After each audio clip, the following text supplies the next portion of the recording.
Hello everyone, we are from Basareddy B and BCom College, Dharwad. My name is Anita. I am handling Business Environment subject for BCom first sem students. Last class we have discussed external part of business environment. That first part is micro environment. Micro environment is nothing but studying the small unit of environment which we can't control. ನಾವು control ಮಾಡೋಕ್ಕೆ ಸಾಧ್ಯನೇ ಇಲ್ಲ. ಅವಕ್ಕೇನಂತ ಹೇಳಿ ಕರೀತಾರೆ micro environment factors ಅಂತ ಹೇಳಿ ಕರೀತಾರೆ. Suppliers, employees, intermediaries, public, okay, competitors, next market intermediate. These are the micro environment factors of business environment. Okay, in this class another part micro environment factors I am going to discuss with you all. Let us start. Macro environment factor, very important question for your examination point of view. What is macro environment? They are external factors of the environment which are universal application to everyone firm. They are uncontrollable but influencing the entire economy or a industry. Uncontrollable.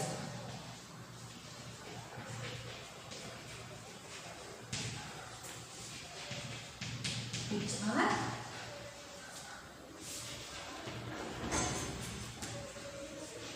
directly affect on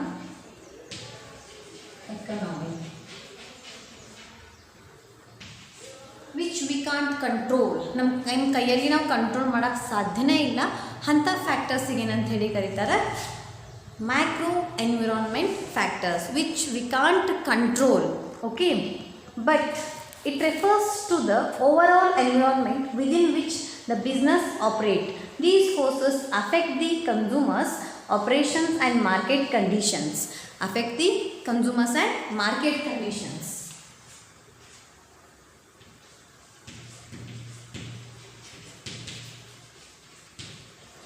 Affect the consumers but also market intermediaries.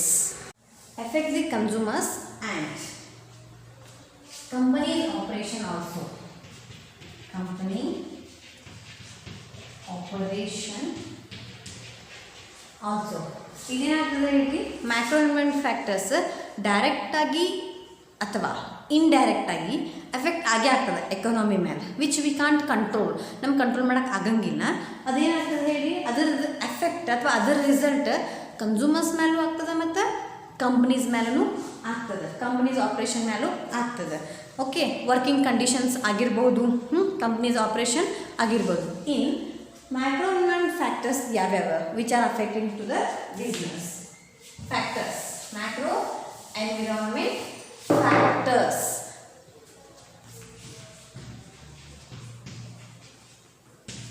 First one is political factors.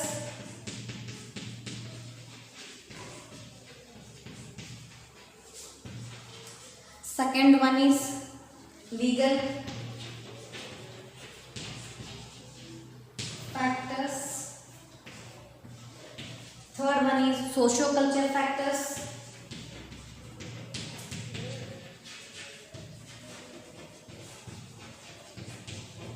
Culture factors.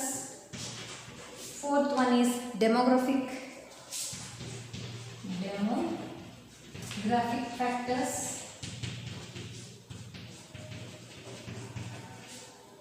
Technological factors.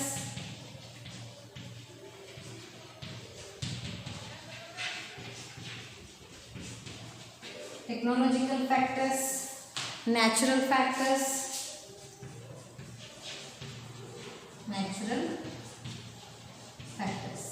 These are the factors influencing macro environment factors. Okay, first one is political factors, legal factors, socio-cultural factors, demographic factors, technological factors and the natural factors. Okay, let us discuss one by one. One is political environment.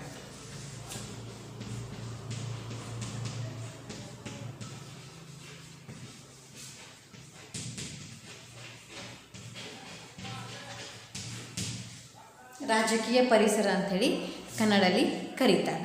Okay, business environment of a nation is depend upon the political environment. Political parties different ಆದಂಗೆ policies ಕೂಡ different ಆಗ್ತಿರ್ತಾವೆ. It is directly affected to the environment. Okay, because it is the policies political party who frames the economy. Political parties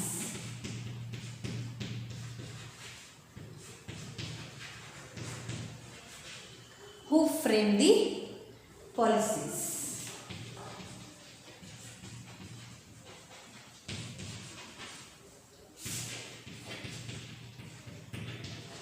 Who frame the policies.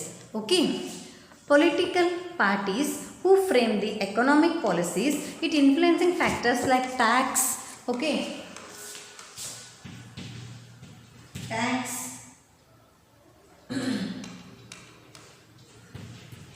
government, okay, etc. ಅಂತ ಹೇಳಿ ಕರೀಬೋದು. Policies action may local, regional, national or international level. It is included in the government policies, political stability or instability, etc. ಈಗ ನಾವು depend on the political environment ನಾವು consider ಮಾಡಿದ್ರೆ parties May change which we can't control. ನಮ್ಗೆ ಗೊತ್ತಿರಂಗಿಲ್ಲ next ಯಾರು ಬರ್ತಾರೆ ಅಥವಾ 5 years ಆಗಿರೋ ಎಲೆಕ್ಷನಲ್ಲಿ ಯಾರು ವಿನ್ ಆಗ್ತಾರಂತ ನಮಗೆ ಗೊತ್ತಿರಂಗಿಲ್ಲ. ಓಕೆ, ಓನ್ಲಿ ಅಸಂಪ್ಷನ್ ಮಾಡ್ಬೋದು ನಾವು, ಆದರೆ ಪೂರ್ತಿ ನಮಗೆ ಕ್ಲಾರಿಟಿ ಇರಲ್ಲ. ಓಕೆ, ಹೆಂಗೆ ಪೊಲಿಟಿಕಲ್ ಪಾರ್ಟಿ ಚೇಂಜ್ ಆಗ್ತಾವೆ ಹಂಗೆ ಎಕನಾಮಿಕ್ ಪಾಲಿಸೀಸ್ಗಳು ಚೇಂಜ್ ಆಗ್ತಾವೆ. ಫಾರ್ ಎಕ್ಸಾಂಪಲ್ ನೀವು GST ಆಗಿರ್ಬೋದು. ಓಕೆ, BJP ಗೌರ್ಮೆಂಟ್ ಬಂದ ತಕ್ಷಣ GST goods and service tax central ಮತ್ತು ಸ್ಟೇಟ್ ಎರಡೂ ಕಡೆ ತೊಗೊಂಬಂದರು. ಹೌದಲ್ವಾ, ನೀವು ನೋಡಿರ್ಬೇಕಾದ್ರೆ ಎಫೆಕ್ಟ್ ಏನಾಗಿದೆ ಅಂತ ಹೇಳಿ. ಅದರದ್ದು ಅಡ್ವಾಂಟೇಜಸ್ ಆಗಿದೆ, ಡಿಸ್ಅಡ್ವಾಂಟೇಜ್ ಕೂಡ ಆಗಿದೆ. ಓಕೆ, ಟ್ಯಾಕ್ಸದ ಮೇಲೆ ಕನ್ಸೆಷನ್ ಆಗಿರ್ಬೋದು, ಒಂದಿಷ್ಟು ಸಿಗ್ತಾವೆ, ಒಂದಿಷ್ಟು ಕಡೆ ಲೀನಿಯನ್ಸಿ ಇರಂಗಿಲ್ಲ. ಹೆಂಗೆ ಪೊಲಿಟಿಕಲ್ ಪಾರ್ಟಿ ಚೇಂಜ್ ಆಗ್ತದೆ ಹಂಗೆ ನಮ್ದು ಏನಾಗ್ತವೆ ಹೇಳ್ರಿ, ನಾವು ಆ ಸಿಸ್ಟಮಿಗೆ we have to adapt our selfs. ಅದಕ್ಕೆ ಸಿಸ್ಟಮಿಗೆ ನಾವೇನಾದ್ರು ಅಡಾಪ್ಟ್ ಆಗ್ತದೆ which we can't control. For example BJP government ಈಗ ಅದರ್ಸ್ ಪ್ರೆಸೆಂಟಲ್ಲಿ ಅವ್ರು ಹೇಳಿದ್ರೆ ವಿ ಹ್ಯಾವ್ ಟು ಫಾಲೋ. ಎಲ್ಲ ಆರ್ಗನೈಸೇಷನ್ ಫಾಲೋ ಮಾಡ್ಕೋಬೇಕಾ, ಎಲ್ಲ ಕಂಪ್ನೀಸು ಫಾಲೋ ಮಾಡ್ಕೋಬೇಕಾ, ಎಲ್ಲ ಇಂಡಸ್ಟ್ರೀಸು ಫಾಲೋ ಮಾಡಬೇಕಾಗ್ತದೆ. ನಾವು ಅದನ್ನು ಕ್ರಾಸ್ ಮಾಡೋಕ್ಕಾಗಂಗಿಲ್ಲ. ದ ಸೇಮ್ ವೇ ಹಂಗೆ ಯಾವ ರೀತಿ ಪೊಲಿಟಿಕಲ್ ಪಾರ್ಟಿ ಡಿಫರ್ ಆಗ್ತದೆ, ಸ್ಟೆಬಿಲಿಟಿ ಇನ್ಸ್ಟೆಬಿಲಿಟಿ ಆಗಿರ್ಬೋದು, ಎರಡೂ ರೀತಿ ಆಗಿರ್ಬೋದು. ಸಣ್ಣ ಪಾಲಿಸೀಸ್ಗಳನ್ನು ಅವ್ರ ಏನಂತ ಹೇಳಿ ರೂರಲಲ್ಲಿ ತೊಗೊಂಬಂದಿರ್ತಾರೆ, ಒಂದಿಷ್ಟು ತಮ್ಮ ರೂರಲಲ್ಲಿ ಒಂದಿಷ್ಟು ನಾವು ತೊಗೊಂಬಂದಿರ್ತಾರೆ. ವಿ ಹ್ಯಾವ್ ಟು ಫಾಲೋ, ಅಷ್ಟೇ ಫಾಲೋ ಮಾಡಬೇಕು ಹೊರತು ಅದನ್ನು ನಾವು ಚೇಂಜ್ ಮಾಡೋಕ್ಕೆ ಆಗಂಗಿಲ್ಲ ಅಂಥೇಳಿ ಹೇಳ್ಬೋದು. The next one is legal environment or legal system ಅಂತೆ, ಕಾನೂನು ಪರಿಸರ ಅಂಥೇಳಿ ಕರೀತಾರೆ. Okay, legal system of a country is framed by the government for the business operation is called legal environment. Those are the various legal that are used to ensure that the business work is in the right manner. ಒಂದಿಷ್ಟು ನಾವು rules ಅಥವಾ ಲಾಸ್ಗಳನ್ನ ತೊಗೊಂಬರ್ತಾರೆ. Because of what, ನಮ್ಮ business legal ಮ್ಯಾನರಲ್ಲಿ continues ಆಗಿ ಹೋಗಲಿ ಅಂತ ಹೇಳಿ. Okay, legal manner.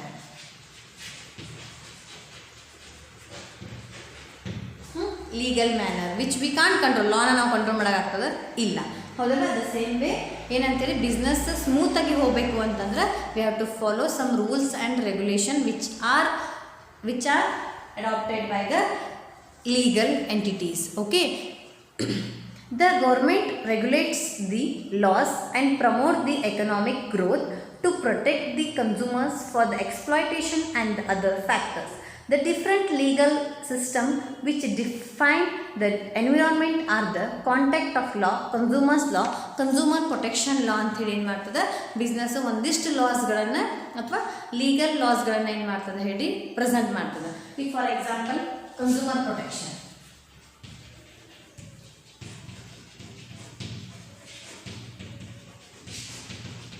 Consumer Protection Act. Okay, the next one is contract law.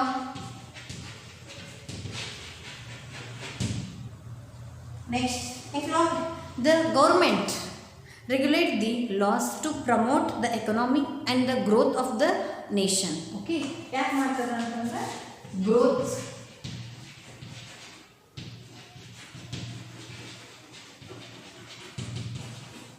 ಹೌದು. ಫಾರ್ ಎಕ್ಸಾಂಪಲ್ ನಾವು ಟ್ಯಾಕ್ಸನ್ನು ಪೇ ಮಾಡ್ತೀವಿ, ಹೌದಾ. We must and should pay the tax. Okay, above 5 lakh ಇದ್ದವ್ರಿಗೆ, 5 lakh to 10 lakh, 10 lakhನ ಮೋರ್ ಇದ್ದವರು ನಾವು ಟ್ಯಾಕ್ಸ್ ಪೇ ಮಾಡ್ತೀವಿ. Tax ಎದಕ್ಕೆ ಪೇ ಮಾಡ್ತೀವಿ?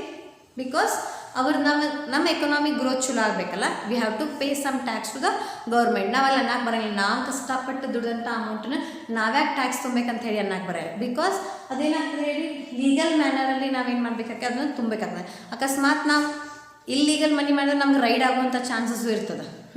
ರೈಡ್ ಆಗಿ ಮತ್ತು ಅಮೌಂಟ್ ಕೊಡೋ ಬದಲಿ ನಾವು ಕರೆಕ್ಟಾಗಿ ಅಮೌಂಟನ್ನು ಪೇ ಮಾಡ್ಕೊಂಡ್ಬಿಟ್ರೆ ಅದ್ರ ನಮ್ಮದು ನೆಕ್ಸ್ಟ್ ನಮ್ಗೆ CBI ರೈಡ್ ಮಾಡುವಂಥ ಸಿಚುವೇಶನ್ ಬರೋಂಗಿಲ್ಲ. Which we can't control. Loss ಎಷ್ಟು ಚೇಂಜ್ ಆಗ್ತಿರ್ತಾವೆ, ಅದನ್ನು ನಾವು ಕಂಟ್ರೋಲ್ ಮಾಡೋಕ್ಕೆ ಆಗಂಗಿಲ್ಲ. ಈಗ ಫಾರ್ ಎಕ್ಸಾಂಪಲ್ ನಿಮ್ಮದು ಜಮ್ಮು ಕಾಶ್ಮೀರ ಕೇಸ ಆಗಿರ್ಬೋದು, ಹೌದಾ. ಲಾಸ್ ಚೇಂಜ್ ಮಾಡಿದರು, ಹೌದಿಲ್ಲ. ಅದೊಂದು ಕೇಂದ್ರ ನೀಡಿದ ಪ್ರದೇಶ ಅಂತ ಹೇಳಿ ಮಾಡಿಬಿಟ್ರೆ ಹಂಗೆ ಲಾಸ್ ಚೇಂಜ್ ಆಗ್ಕೋತದ. ನಾವು ಅಡಾಪ್ಟ್ ಮಾಡ್ಕೋತ ಹೋಗ್ಬೇಕಾಗ್ತದೆ.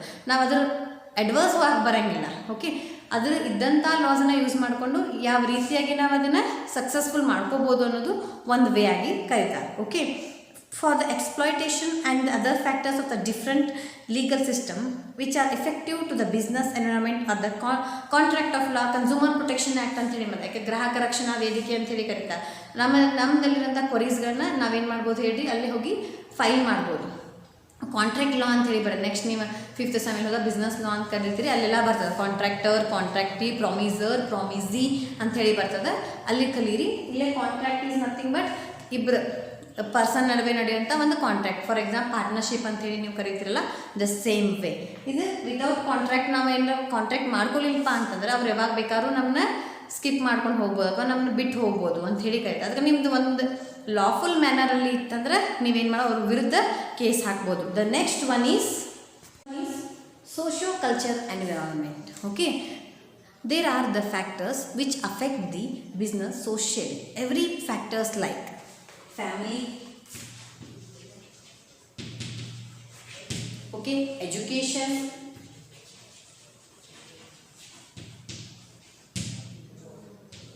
religion,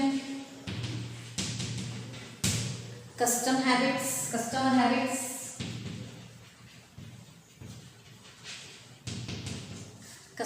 habits, next institutions,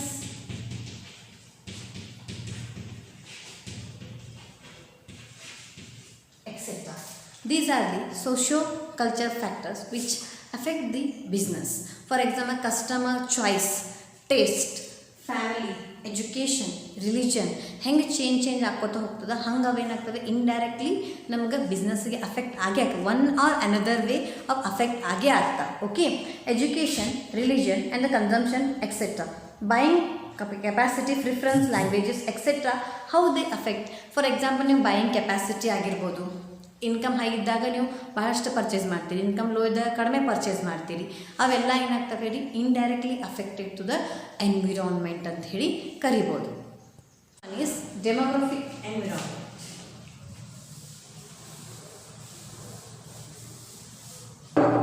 fourth one demographic environment.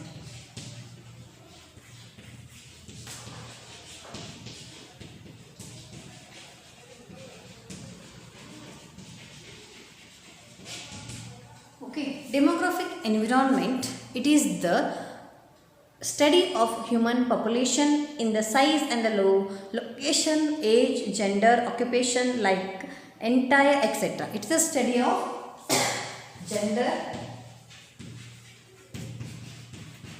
population, okay, occupation,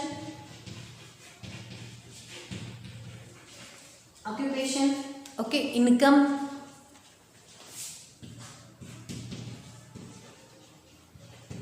etcetera. ಇವು ಇಷ್ಟರ ಬಗ್ಗೆ ನಾವು ಸ್ಟಡಿ ಮಾಡೋದಕ್ಕೆ ಏನಂತ ಹೇಳಿ ಕರಿತೀವಿ demographic environment. It is a study of occupation, gender, size, location, income. These are the factors which are included in the demographic environment. Okay, demographic environment changes are very helpful to the market in the market segmentation, demand forecasting, market potential.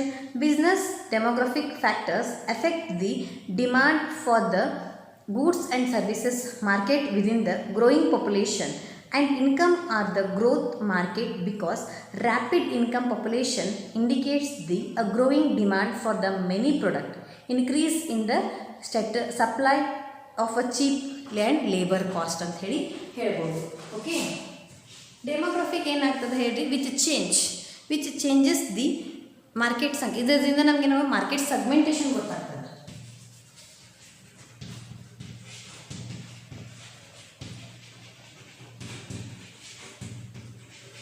Forecast ಮಾಡಕ್ಕೆ ಗೊತ್ತಾಗ್ತದೆ ನಮಗೆ, forecast. Okay, demographic changes ಆಗೋದ್ರಿಂದ ಇದು ಇಷ್ಟು income change ಆಗ್ತದೆ, ಹೌದಲ್ಲ. For example, ಒಮ್ಮೆ ನಮ್ಗೆ ಇನ್ಕಮ್ ಹೈ ಬರ್ತದೆ, ಒಮ್ಮೆ ಲೋ ಬರ್ತದೆ. ಈಗ ಲಾಕ್ಡೌನ್ ಸಂಬಂಧ ಅಥವಾ ಕೊರೋನಾ ಎಫೆಕ್ಟಿಂದ ಇನ್ಕಮ್ ಲೋ ಬರ್ತಿರ್ತದೆ. 2 months 3 months ಫುಲ್ ಲಾಕ್ಡೌನಿಂದ ಇನ್ಕಮ್ ಜನರೇಟ್ ಆಗಿರಂಗಿಲ್ಲ. ಅದು ಅಫೆಕ್ಟ್ ಏನಾಗ್ತದೆ ಹೇಳ್ರಿ, ಡೈರೆಕ್ಟ್ಲಿ ಆನ್ ದ ಮಾರ್ಕೆಟ್. ಅದರಿಂದ ನಾವು ಸ್ಟಡಿ ಮಾಡಿದ್ರೆ ನಮ್ಗೆ ಗೊತ್ತಾ, ಮಾರ್ಕೆಟ್ ಸೆಗ್ಮೆಂಟೇಷನ್ ಮಾಡೋದು ನಮ್ಗೆ ಗೊತ್ತಾಗ್ತದೆ. ಯಾವ ರೀತಿ ನಾವು ಬೈಫರ್ಕೇಷನ್ ಮಾಡ್ಕೋಬೋದು, ಫೋರ್ಕಾಸ್ಟ್ ಅಸಂಪ್ಷನ್ ಮಾಡ್ಕೋಬೋದು. ನಾವು ಮುಂದೆ ಈ ರೀತಿ ಆಗ್ಬೋದು, may be it will happen, ಅದು may not be it will happen ಅಂತ ಅನ್ಬೋದು. ನಾವು ಆಗ್ಬೋದು, ಆಗಲಿಕ್ಕಿಲ್ಲ ಅನ್ನೋಂಥ ಸಿಚುವೇಶನ್ ನಮ್ಗೆ ಏನಾಗ್ತದೆ, ಡೆಮೋಗ್ರಫಿಕ್ ಎನ್ವಿರಾನ್ಮೆಂಟಲ್ಲಿ ಗೊತ್ತಾಗ್ತದೆ. ಇದು ಗೊತ್ತಾದ್ರಿಂದ ನಮ್ಗೆ ಏನಾಗ್ತದೆ ಹೇಳಿ, ನಾವು ಯಾವ ರೀತಿ ಅದರದ್ದು ಅಡ್ವಾಂಟೇಜ್ ತೊಗೋಬೇಕು ಮತ್ತು ಡಿಸ್ಅಡ್ವಾಂಟೇಜ್ ಯಾವ ರೀತಿ ಕೇರ್ಫುಲ್ ಆಗಿರಬೇಕು ಅನ್ನೋದು ನಮ್ಗೆ ಏನಾಗ್ತದೆ ಗೊತ್ತಾಗ್ತದೆ, ಡೆಮೋಗ್ರಫಿಕಲ್ ಎನ್ವಿರಾನ್ಮೆಂಟಲ್ಲಿ ಗೊತ್ತಾಗ್ತದೆ. Within the growing population, for example high population ಇದ್ದಾಗ ಇನ್ಕಮು ಗ್ರೋ ಆಗ್ತಿರ್ತದೆ. High population high growth, low population low growth. Demographic ಎನ್ವಿರಾನ್ಮೆಂಟಿಂದ ನಮ್ಗೆ ಗೊತ್ತಾಗ್ತದೆ. ಇದರಿಂದ ನಾವೇನು ಮಾಡ್ಬೋದು ಹೇಳಿ, rapid income because the population indicate growing demand. Population ಅಂದರೆ growing demand. Some extent it is ಅದು ಅನ್ಕೋತಾರೆ. For example population low high ಇತ್ತಂದ್ರೆ ಅಲ್ಲಿ ಇನ್ಕಮ್ ಜಾಸ್ತಿ ಇದೆ. No, taste of the people different, income of the people will different, ಅದೇ ಆಗ್ತಿರ್ತದೆ, ಹೌದಿಲ್ಲ. For example one of the highest population China, ಹೌದಿಲ್ಲ. ವರ್ಲ್ಡ್ದು highest population number 1 ಇರೋದು ಚೀನಾ.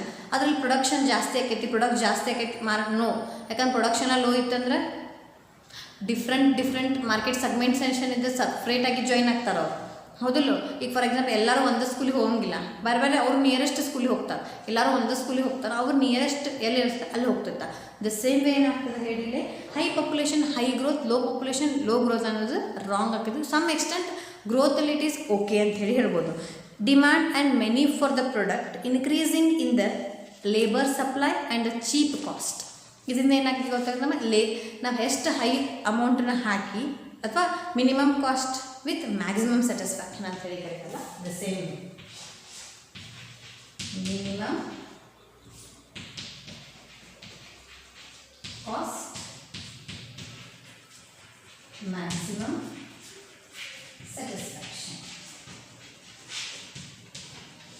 ಇದೆಲ್ಲ ಆಗ್ತದೆ ಹೇಳಿ ಡೆಮೋಗ್ರಫಿಕ್ ಎನ್ವಿರಾನ್ಮೆಂಟಲ್ಲಿ ನಮ್ಗೆ ಗೊತ್ತಾಗ್ತದೆ. The next one is technological environment. Technological environment nothing but new technology, new product, innovation ಅಂತ ಹೇಳಿ ಹೇಳ್ಬೋದು. New technology,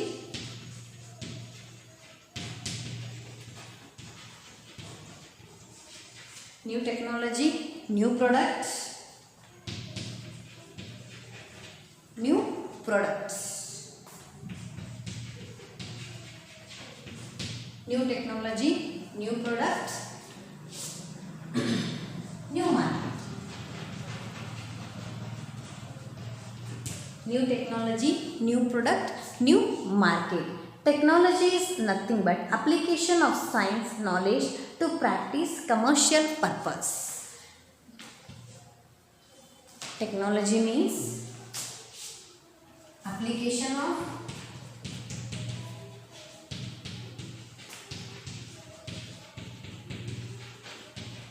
science, application of science and science knowledge to practice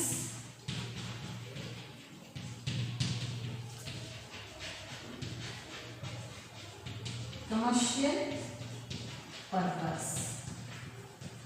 To practice commercial purpose. Technological environment is nothing but application of science knowledge and to practice commercial purpose. ನಮ್ಮಲ್ಲಿದ್ದಂಥ science ನಾಲೆಜನ್ನು practice ಮಾಡಿ commercial ಪರ್ಪಸ್ಗೆ use ಮಾಡೋದಕ್ಕೆ ಏನಂತೇಳಿ ಕರಿತೀವಿ ನಾವು technology ಅಂಥೇಳಿ. It is one of the ಟೆಕ್ನಾಲಜಿನ ಅಂಥೇಳಿ ಕರಿಬೋದು. ಬೈ ಯೂಸಿಂಗ್ ನೀವೆಲ್ಲ ಮೊದಲು ಕಾಲೇಜಿಗೆ ಬಂದು ಕಲಿತಿದ್ರಿ, ಈಗ ಥ್ರೂ ರೆಕಾರ್ಡಿಂಗ್, ಥ್ರೂ ಯೂಟ್ಯೂಬ್ ಅಥವಾ ಥ್ರೂ ಆನ್ಲೈನ್ ಕ್ಲಾಸ್ ನೀವು it is one of the ಟೆಕ್ನಾಲಜಿನ ನ್ಯೂ ಟೆಕ್ನಾಲಜಿ ಅಂತ ಇನ್ ಎಜುಕೇಷನ್ ಸಿಸ್ಟಮ್ ಅಂತೇಳಿ ಕರಿಬೋದು. ಓಕೆ, ಟೆಕ್ನಾಲಜಿ ಏನಂತ ಡೇ ಬೈ ಡೇ ಚೇಂಜ್ ಆಗ್ತಿರ್ತದೆ, ಇನೋವೇಷನ್ ಆಗೇ ಆಗ್ತಿರ್ತವೆ. ಫಾರ್ ಎಕ್ಸಾಂಪಲ್ ನೀವು ಮೊಬೈಲ್ ಸೆಟ್ಟಲ್ಲಿ ನೋಡಿ, ವಿವೋ, ಓಪೋ, ಒನ್ ಪ್ಲಸ್, ಹೌದಲ್ವ, ಎಷ್ಟೊಂದು ಹ್ಯಾಂಡ್ಸೆಟ್ ಮೊಬೈಲ್ಸ್ ಅದಾವೆ. ಒಂದೊಂದು ಕಾನ್ಫಿಗ್ರೇಷನ್ ಚೇಂಜ್ ಅದ ಅಥವಾ ನಿಮ್ದು ಫೀಚರ್ಸ್ ಚೇಂಜ್ ಇರ್ತಾವೆ ಬಿಕಾಸ್ ನಾಲೆಜ್. ಹೌದಲ್ಲ, ಫಾರ್ ಎಕ್ಸಾಂಪಲ್ ನಾವು ಅನ್ಬೋಲ್ಲ Samsung front to back 4 cameras, it is also one of the ಟೆಕ್ನಾಲಜಿನ ಅಂಥೇಳಿ ಕರಿಬೋದು. ನಮ್ಗೆ ಅನ್ನಿಸ್ತದೆ ಇದಕ್ಕೆ ಬೇಕಪ್ಪ 4 ಕ್ಯಾಮ್ರಾಸ್, ಬಟ್ ಬೈ ಮಾಡೇ ಮಾಡ್ತಾರೆ. ನಿಮ್ಗೆ ನೆಕ್ಸ್ಟ್ ಮತ್ತು ಇನೋವೇಷನ್ ಅವ್ರು ಬಿಟ್ಬಿಡ್ತಾರಲ್ಲ, ಒಂದು ಈಗ Y71, 871, S41 ಈ ರೀತಿ ಬಂದಿರ್ತಾವೆ. ಅವಾಗ ಬಿಟ್ಬಿಡ್ತಾರೆ ಅವ್ರು ಟೆಕ್ನಾಲಜಿ. ಇಲ್ಲಪ್ಪ ನಾನು ಒಂದು ಮೊಬೈಲ್ ತೆಗೆದುಬಿಟ್ಟೆ ಮುಗೀತು, ಅದೇನಾಗ್ತದೆ ಹೇಳ್ರಿ, ಡೇ ಬೈ ಡೇ ಅದು ಟೆಕ್ನಾಲಜಿ ಅಡಾಪ್ಟ್ ಮಾಡ್ಕೊಡಬೇಕು ನಾವು, ಹೊಸ ಟೆಕ್ನಾಲಜಿನ. ವಿದೌಟ್ ನ್ಯೂ ಟೆಕ್ನಾಲಜಿ ನಮ್ಗೆ ಆಗಲಿ. ಫಾರ್ ಎಕ್ಸಾಂಪಲ್ ನಾ ಮಾರ್ಕೆಟಲ್ಲಿ ನಾ ಪ್ರಾಡಕ್ಟ್ ಒಂದು ಸ್ಟಾರ್ಟ್ ಮಾಡತ್ತೀನಿ, ಚಲೋ ಪ್ರಾಡಕ್ಟ್ ಅದ, ಅದನ್ನು ಮಾರ್ಕೆಟಿಗೆ ಅದನ್ನು ಪ್ರೊಡ್ಯೂಸ್ ಮಾಡ್ಬೇಕಂದ್ರೆ ಅದಕ್ಕೆ ಲೇಬಲ್ ಬೇಕು, ಅಡ್ವರ್ಟೈಸ್ಮೆಂಟ್ ಬೇಕು, ನಾನು ಟೆಕ್ನಾಲಜಿ ಯೂಸ್ ಮಾಡಬೇಕಾಗೈತಿ. ಇವನ್ನೆಲ್ಲ ವಿದೌಟ್ ಟೆಕ್ನಾಲಜಿ ನನ್ನ ಪ್ರಾಡಕ್ಟ್ ಯಾರೂ ನಾನು ಅಡ್ವರ್ಟೈಸ್ಮೆಂಟೇ ಮಾಡಿಲ್ಲ ಅಂತಂದ್ರೆ ನನ್ನ ಪ್ರಾಡಕ್ಟ್ ಅಂದದ ಅಂತ ಯಾರಿಗೆ ಗೊತ್ತಾಗಬೇಕು ಹೇಳಿ. ಫಾರ್ ಎಕ್ಸಾಂಪಲ್ ನಾನು XYZ ಅನ್ನೋದು ಸೋಪನ್ನು ಪ್ರೊಡ್ಯೂಸ್ ಮಾಡತ್ತೀನಿ ಅನ್ಕೋರಿ, XYZ ನಾನು ಟೆಕ್ನಾಲಜಿ ಯೂಸ್ ಮಾಡ್ಕೊಂಡು ಅದನ್ನು ಪ್ರಮೋಟ್ ಮಾಡಬೇಕಲ್ಲ ಪ್ರಾಡಕ್ಟನ್ನು. ಅದನ್ನು without label, without advertisement marketing ಕಳಿಸಿದೆ ಅಂದರೆ ಯಾರೂ ತೊಗೊಂಗಿಲ್ಲ ಅದನ್ನು. Because attract the customer is also one of the skill of the business. ಒಂದು ಸ್ಕಿಲ್ ಅದು. ಬ್ರ್ಯಾಂಡ್ ಅಂಬಾಸಿಡರ್ನ ಕರ್ಕೊಂಬಂದು ನಮ್ಮ ಅಡ್ವರ್ಟೈಸ್ಮೆಂಟ್ ಮಾಡ್ತಾರೆ. ಯಾಕೆ? To attract the customers. Super ಸ್ಟಾರ್ಸ್ಗಳನ್ನ ಕರೀತಾರೆ because to attract the customers. ಹಂಗೆ ಅದೇ ರೀತಿಯೇ ಟೆಕ್ನಾಲಜಿ ನಾವು ಯಾವ್ಯಾವ ಟೆಕ್ನಾಲಜಿಗಳನ್ನ ಯೂಸ್ ಮಾಡಿಕೊಂಡು ಪ್ರಾಡಕ್ಟ್ ಪ್ರಮೋಟ್ ಆಗುವಂಥ ರೀತಿಯಲ್ಲಿ ನಾವೇನು ಮಾಡಬೇಕು ಹೇಳಿ ನೋಡಬೇಕಾಗ್ತದೆ. ನ್ಯೂ ಟೆಕ್ನಾಲಜಿಗಳ ಡೆವಲಪ್ಮೆಂಟ್ ಮಾಡಿಕೊಳ್ಳೇಬೇಕು. ದ ಸೈನ್ಸಲ್ಲಿ ಏನಾಗುತ್ತೆ, ಡೈಲಿ ಒಂದು ಇನೋವೇಷನ್ ನಡೀತಿರ್ತದೆ, ಹೌದಲ್ವಾ? Drinking, travelling, sleeping, behaviour, it brought changes in the lifestyle. ನಮ್ಮದು ಹೌದಲ್ವಾ, ವೇ ಆಫ್ ಕಮ್ಯುನಿಕೇಷನ್ ಆಗಿರ್ಬೋದು, ವೇ ಆಫ್ ಟಾಕಿಂಗ್ ಆಗಿರ್ಬೋದು, ವೇ ಆಫ್ ಸಿಟ್ಟಿಂಗ್ ಆಗಿರ್ಬೋದು, ಹೆಂಗೆ ನಮ್ಮದಿರಲ್ಲ ಹಂಗೆ ಬಿಸ್ನೆಸ್ದು ಎಲ್ಲನೂ ಏನಾಗ್ತದೆ ಹೇಳ್ರಿ, it will affect to the business. The modern digital television, videos, ಹೌದಲ್ವ, ಈಗ ಅದ್ರ ಥ್ರೂ ನಾವೇನಾಗ್ತೀವಿ, ಮೀಟ್ ಆಗ್ತೀವಿ, ನಮ್ಮದು ಡಿಸೈರ್ಸ್ಗಳು ಏನಂತ ಗೊತ್ತಾಗ್ತಾವೆ, ಹೌದಲ್ವ? Many old customers, goods industries, ಮೊದಲೆಲ್ಲ ಗ್ರಾಮಫೋನ್ಸ್, ರೇಡಿಯೋಸ್ ಎಲ್ಲ ಆಗ್ತದೆ. ಈಗ FM, ನಿಮ್ದು TV, okay, mobile phone through ನಮ್ಗೆ ಅಡ್ವರ್ಟೈಸ್ಮೆಂಟ್ ಗೊತ್ತಾಗ್ತಾವೆ. Because they become older something when the gain newer to the institution crop. ನಾವೊಂದು ಮಾಡ್ಕೊಳ್ಳೇಬೇಕಾಗ್ತದೆ. Every new technology is face for creative distribution.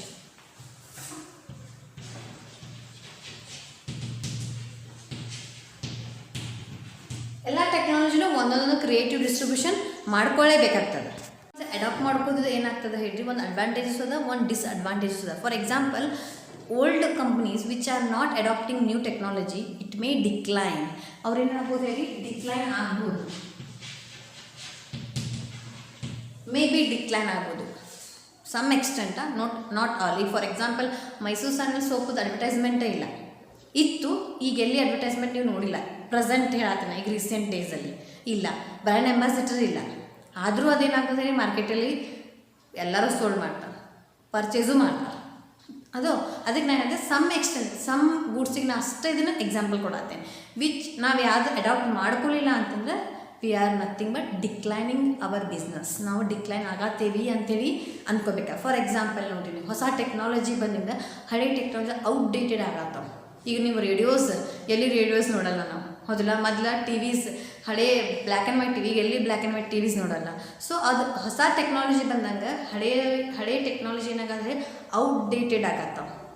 ಅವನ್ನ ಯಾರು ಯೂಸ್ ಮಾಡಾರ ಇಲ್ಲ ಅನ್ಸಂಗೆ, ಅವರೆಲ್ಲ ಕಂಪ್ನಿಯನ್ನು ಸ್ಟಾಪ್ ಮಾಡುವಂಥ ಪೊಸಿಷನಿಗೂ ಬಂದುಬಿಟ್ರೆ. ಈಗ ನೀವು DVD, CD, ಹೌದು, ಇಂಥವೆಲ್ಲ ಬಂದ ತಕ್ಷಣ ಅವಾಗ ನಿಮ್ಮ ಕ್ಯಾಸೆಟ್ ಅವೆಲ್ಲ ಡಿಕ್ಲೈನ್ ಆಗಿಬಿಟ್ಟು. ಅದಕ್ಕೆ ಹೊಸ ಟೆಕ್ನಾಲಜಿ ಅಡಾಪ್ಟ್ ಮಾಡ್ಕೊಳ್ಳೋದು ಅಡ್ವಾಂಟೇಜಸ್ಸು ಅದು ಡೈರೆಕ್ಟಾಗಿ ಎಫೆಕ್ಟ್ ಅದು ಬಿಸ್ನೆಸ್.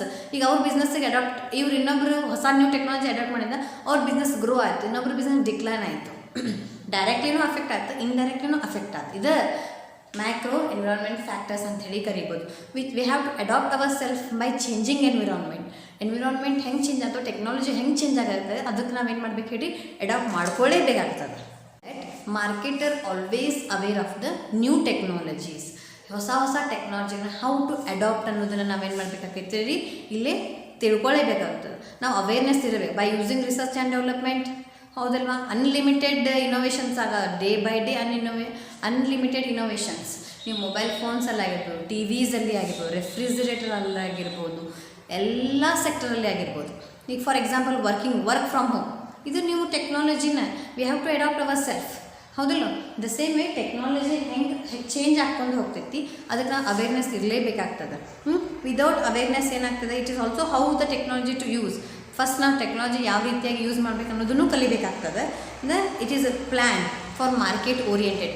ರಿಸರ್ಚ್ ಆ್ಯಂಡ್ ಡೆವಲಪ್ಮೆಂಟ್ ಮಾಡೋದ್ರಿಂದ ನಮ್ಗೆ ಏನಾಗ್ತದೆ ಹೇಳಿ, ಯಾವ್ಯಾವ ಇನೋವೇಷನ್ ಆಗಿದೆ ಅನ್ನೋದು ನಮ್ಗೆ ಗೊತ್ತಾಗ್ತದೆ. I hope you understood technological environment. The next one is resources ಅಥವಾ natural environment. Natural environment are the inputs of the business. Inputs.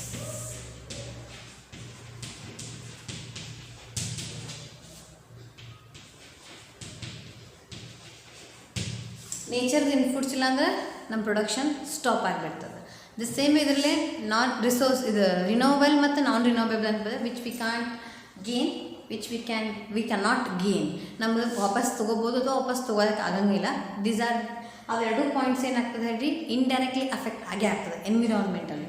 For example ನಮ್ಮದು ಕೊರೋನಾ, ಅಂದರೆ ನಮ್ಗೆ ಗೊತ್ತಿದ್ರಿಕ್ಕಿಲ್ಲ, ವಿ ಕ್ಯಾನ್ ನಾಟ್ ಇಮ್ಯಾಜಿನ್ ಈ ರೀತಿ ಬರ್ತದೆ ನಮ್ಗೆ ಗೊತ್ತೇ ಇದ್ರಿಕ್ಕಿಲ್ಲ. ಆದರೂ ನಮ್ಗೆ ಬಂದು ನಾವು ಮಾರ್ಕೆಟ್ ಸಸ್ಟೈನ್ ಮಾಡತ್ತೇವೆ. ಈಗ ಎಷ್ಟೋ ಮಾರ್ಕೆಟ್ಗಳು ಕೊಲ್ಯಾಪ್ಸ್ ಆಗಿದ್ದಾವೆ, ಎಷ್ಟೋ ಮಾರ್ಕೆಟದ್ದು ಡಿಕ್ಲೈನಿಂಗ್ ಪ್ರೊಸೆಸ್ ಬಂದಿದೆ, ಹೌದಲ್ಲ. ಎಷ್ಟೋ ಲಾಗ್ ಆಫ್ ಆಗಿದ್ದಾವೆ. ಸೇಮ್ ವೇ ಎಷ್ಟೋ ಎಂಪ್ಲಾಯೀಸ್ಗಳು ತಮ್ಮ ವರ್ಕ್ನ ಕಳ್ಕೊಂಡಿದ್ದಾರೆ. The same it is a input of the business ಅಂತೇಳಿ ಕರಿಬೋದು. ರಿನೋವೇಬಲ್ ಮತ್ತು ನಾನ್ ರಿನೋವೇಬಲ್ ರಿಸೋರ್ಸಸ್ಗಳಿಂದ ನಮ್ಗೆ ಎಫೆಕ್ಟ್ ಆಗೇ ಆಗ್ತದೆ. Air, water, floods we can not imagine ಅಥವಾ which we can't control. Rain which we can not control. ಇವೆರಡೂ ಬರೋದ್ರಿಂದ ನಮಗೆ ಬಿಸ್ನೆಸ್ ಎಷ್ಟೋ ರೀತಿ ಲಾಸಸ್ಗಳಾಗ್ತವೆ. Not only business, firm also. ರೈತರಿಗೂ ಫಾರ್ಮರ್ಸಿಗೂ ಲಾಸ್ ಆಗ್ತದೆ. ಹ್ಯೂಜ್ ಹೆವಿ ಮಳೆ ಬಂತಂದ್ರೂ ಅವ್ರ ಕ್ರಾಪ್ಸ್ ಕಡೆ ಏನಾಗ್ತವೆ ಹೇಳಿ ಲಾಸ್ಟ್ ಆಗುವಂಥ ಪರಿಸ್ಥಿತಿ ಬರ್ತದೆ. Another most important serious problem face by would environment population, air population, water pollution ಅಂತ ಹೇಳಿ ಕರೀತಾರೆ. ಏರ್, ವಾಟರ್, ಸೌಂಡ್, ಈ ಮೂರು ಪೊಲ್ಯೂಷನ್ನು ನಮ್ಗೆ ಏನಾಗ್ತವೆ ಹೇಳಿ ಅಡ್ವರ್ಸ್ ಅಫೆಕ್ಟ್ ಆಗ್ತವೆ. ವಾಟರ್ ಇದು for example emission of water, ಹೌದಲ್ಲ. ಎಮಿಷನ್ ಮಾಡೋದ್ರಿಂದ ವಾಟ್ರಿಗೆ ನಾವು ವೇಸ್ಟ್ಗಳನ್ನು ಏನು ಮಾಡಿ ಎಮಿಷನ್ ಮಾಡೋದ್ರಿಂದ ಏನಾಗ್ತದೆ ಹೇಳಿ ವಾಟರ್ ಎಲ್ಲ ಕೊಲ್ಯಾಪ್ಸ್ ಆಗ್ತದೆ. The next one is sound. ಭಾಳಷ್ಟು ಹ್ಯೂಜ್ ಸೌಂಡಿಗೆ ಕೆಲಸ ಮಾಡೋದ್ರಿಂದ ನಮ್ದು ಏನಾಗ್ತದೆ ಹೇಳಿ ಮಾಡೋದ್ರಿಂದ ಆಗಿರ್ಬೋದು. It is also adverse effect of environment. ಆಮೇಲೆ ಏನಂತ ಪೆಸ್ಟಿಸೈಡ್ಸ್ಗಳನ್ನ ಯೂಸ್ ಮಾಡೋದನ್ನ ಆಗಿರ್ಬೋದು, ವಾಟರ್ ಪೊಲ್ಯೂಷನ್ ಆಗ್ತದೆ. ದ ಸೇಮ್ ವೇ ಏನಾಗ್ತದೆ natural environment also affect the indirect or direct to the business ಅಂತ ಹೇಳಿ ಕರಿಬೋದು.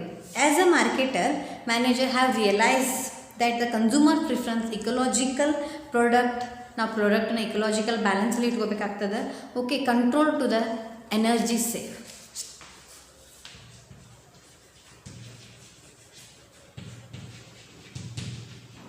ಎನರ್ಜಿ ಸೇವಿಂಗ್ ಮೋಡ್ಗಳನ್ನ ನಾವೇನು ಮಾಡ್ಬೇಕು ಹೇಳಿ ಕಂಟ್ರೋಲ್ ಮಾಡಬೇಕಾಗ್ತದೆ. They also requires to show the active increasing interest in the improvement and welfare of the community.